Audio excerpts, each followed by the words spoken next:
কেপটাউনেই ভারতের আসল পরীক্ষা। দ্বিতীয় টেস্টের আগে রোহিতদের সতর্ক করে দিলেন জোরে বোলার। দক্ষিণ আফ্রিকার বিরুদ্ধে প্রথম টেস্টে ভারতের পেস বোলাররা ব্যর্থ হয়েছেন। জসপ্রীত বুমরা এবং মোহাম্মদ সিরাজ বাদে কেউই সাফল্য পাননি।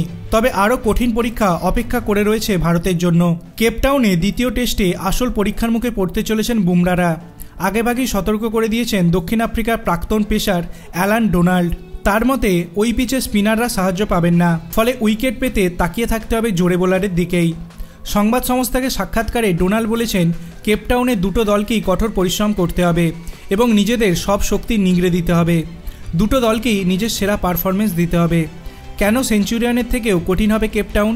ডোনাল্ডের উত্তর, কেপটাউনে অনেক বেশি বুদ্ধি কাজে লাগাতে হবে, কারণ ওখানকার উইকেট পাটা, ফলে লম্বা জুটি তৈরি হবে।